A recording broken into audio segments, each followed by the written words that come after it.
السلام علیکم۔ آج کل ہر کوئی پریشان ہے، کوئی کہتا ہے کہ میرا کاروبار نہیں چل رہا، کوئی کہہ رہا ہے گھر میں ناچاکی ہے، کوئی کہہ رہا ہے پریشانی ہے، کوئی کہتا ہے اولاد نافرمان ہے، کوئی کہتا ہے جو بھی کام کرتا ہوں رک جاتا ہے، کوئی کہتا ہے شادی نہیں ہو رہی، اور پھر اس طرح کے پریشان حال لوگ جاتے ہیں جعلی پیر فقیروں کے پاس۔ میری بات کو ذہن میں رکھیے گا، میں جہاں پیر فقیر کا اگر کوئی ذکر کروں تو اس سے مراد جعلی پیر فقیر ہوتے ہیں، جنہوں نے اپنی دکانیں اور دھندے کھول کے رکھے ہوئے ہیں، جو لوگوں کو لوٹتے ہیں اور لوگوں کے ایمان سے کھیلتے ہیں۔ ان کے پاس جائیں تو آگے سے ان کے الفاظ ہوتے ہیں لوگوں کو گھیرنے کے لیے کہ بھائی آپ کے تو رزق پہ بندش ہے، آپ کے کاروبار پہ بندش ہے، آپ کی شادی پہ بندش ہے، آپ کے گھر بار پہ بندش ہے، آپ کی اولاد پہ بندش ہے۔ مطلب وہ لوگوں کو ایک نیا خدا پرموٹ کر رہے ہوتے ہیں۔ بھائی جان، جب اللہ تبارک و تعالیٰ کسی کو رزق دینا چاہے تو کسی میں کیا مجال کہ اس کے رزق کو روک سکے؟ اگر کسی کے لیے کوئی اللہ فیصلہ کر دے کہ کسی کی کیا ضرورت کہ اس کے فیصلے کو روک سکے؟ اگر اللہ تبارک و تعالیٰ کسی کا رزق دینا چاہے، کسی کا کاروبار چلانا چاہے، کسی کی شادی کرانا چاہے تو اتنی جرت کس میں ہے کہ جو اس کے اوپر بندش لگا سکے؟ یہ صرف اور صرف کمزور ایمان والے لوگوں کو ڈرا کر اور ان کے جیبوں سے پیسے بٹورنے کا دھندا ہے۔ لہٰذا ان دھندے والے جعلی پیر فقیروں سے اپنے ایمان کو محفوظ رکھیں اور اللہ تبارک و تعالیٰ کے قرآن سے رشتہ جوڑیں، اللہ کے دین سے رشتہ جوڑیں، نبی کے فرمان سے رشتہ جوڑیں۔ دنیا میں جتنی بھی پریشانیاں، جتنی بھی مشقتیں کیوں نہ ہو، اللہ تبارک و تعالیٰ نے ہر پریشانی کا، ہر مشقت کا ہمیں حل بتایا ہے۔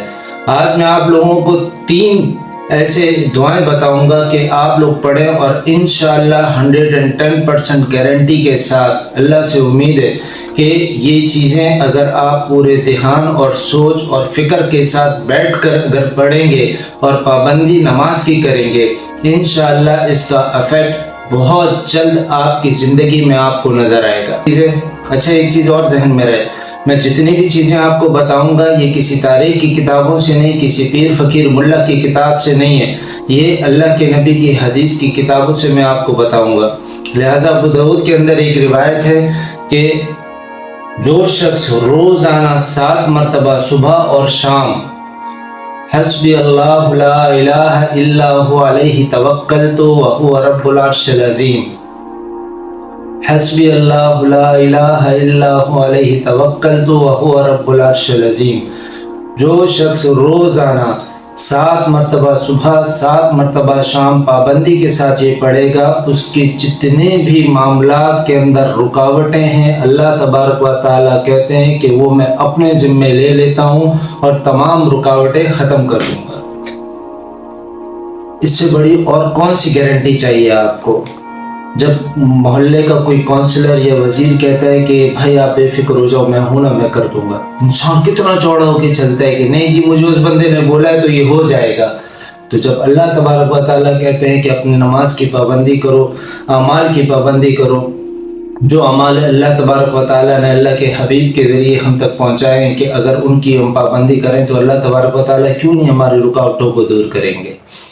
تو لہٰذا اپنی زندگی کی روٹین بنا لیں کہ روزانہ صبح اور شام 7 مرتبہ حسبی اللہ لا الہ الا هو علیہ توکلت وہو رب العرش العظیم پڑھنا ہے، پابندی کے ساتھ، غور اور فکر کے ساتھ۔ اچھا، اس کے بعد اگلی چیز، آج کل کیونکہ ڈپریشن کا ماحول ہے، ہر کوئی پریشان ہے، ہر کوئی اتنا ٹینشن میں ہے کہ بعض اوقات انسان کو رونے کا دل کرتا ہے، بعض اوقات انسان لوگوں کی باتوں کا ستایا ہوتا ہے، لوگوں کے دھوکوں کا ستایا ہوتا ہے، اور اس کا دل اللہ نہ کرے دل کرتا ہے کہ میں خودکشی کر لوں۔ ایسے حالات جب انسان پر ہوں، ڈپریشن میں ہو، خوب ٹینشن میں ہو، تو اس وقت انسان ایک کام کر لے۔ کنز الاعمال کی روایت ہے کہ انسان پورے سوچ اور فکر کے ساتھ بیٹھ کر صرف 3 مرتبہ یہ پڑھ لے، لا الہ الا انت سبحانک انی کنت من الظالمین، صرف 3 مرتبہ پوری اٹینشن کے ساتھ بیٹھ کر پڑھ لے، انشاءاللہ اس کا وہ غم خود بخود ریلیز ہوتا رہے گا اور وہ انشاءاللہ ٹینشن فری ہو جائے گا۔ اچھا، اس کے بعد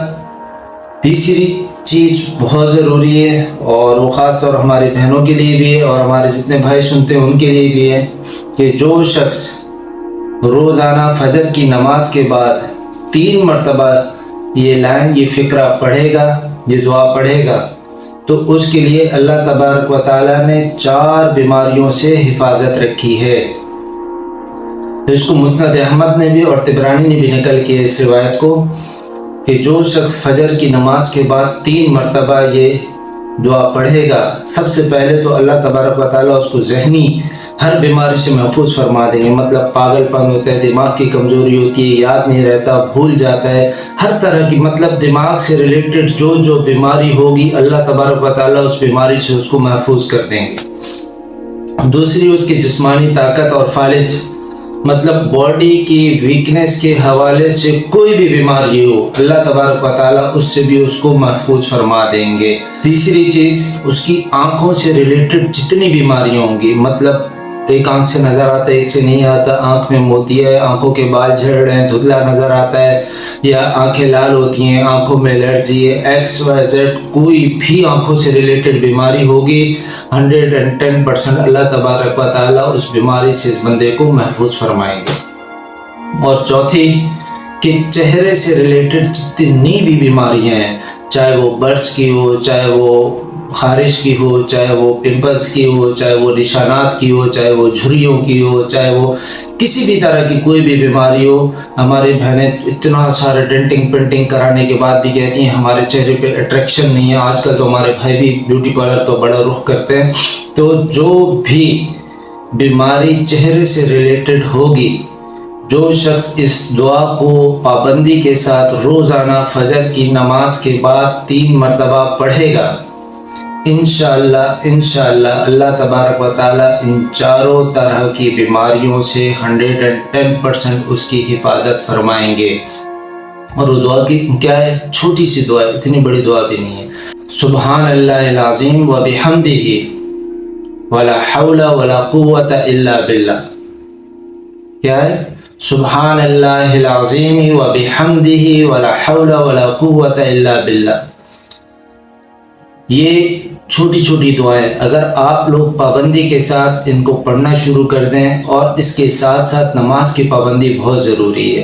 جب آپ نماز کی پابندی کر رہے ہوں گے اور ساتھ ساتھ یہ دعائیں پڑھتے رہیں گے، میں گارنٹیڈ لکھ کر دیتا ہوں کہ آپ کی زندگی کی 80% ٹینشنیں خود بخود ختم ہو جائیں گے۔ ہمارا تعلق اللہ کے قرآن سے ہو جائے، نبی کے فرمان سے ہو جائے۔ جتنے بھی جعلی پیر فقیروں نے اپنی دکانیں اور دھندے کھول کے رکھے ہیں نا، اگر ہم لوگ خود صحیح ہو جائیں، اگر ہمارا ایمان خود صحیح ہو جائے اور ہم اپنی اہمیت کو، اپنی اصلیت کو اگر ہم پہچان جائیں کہ اللہ تبارک و تعالیٰ نے ہمیں کتنا عظمتوں والا، کتنا برکتوں والا دین دیا ہے، اور ہر پریشانی کا حل اللہ نے دین میں دیا ہے، اگر ہم اس چیز کو سمجھ جائیں نا، تو جتنے بھی جعلی پیر فقیر ہیں یہ سارے کے سارے مستریوں کے ساتھ دہاڑیاں لگانے پر مجبور ہو جائیں گے۔ تو لہٰذا اپنے ایمان کی حفاظت کریں، اللہ کے قرآن سے رشتے کو جوڑیں، نبی کے فرمان سے رشتے کو جوڑیں۔ اللہ والے جو اللہ کے دین کی دعوت دیتے ہیں اس کو سنیں، اس پر عمل کریں۔ اگر ہم اپنے آپ کو تبدیل کر لیں، انشاءاللہ اللہ ہماری نسلوں میں بھی دین کو زندہ رکھے گا، ہمارے دین میں بھی علماء فقہا پیدا ہوں گے۔ اور دعا ہے اللہ سے کہ اللہ ہمیں دنیا و آخرت میں اپنے دین سے جوڑ کر رکھے، حق و صداقت پر زندہ رکھے۔ جب موت آئے تو موت شہادت کی ہو، زبان پہ کلمہ جاری ہو، لا الہ الا اللہ محمد رسول اللہ۔ السلام علیکم۔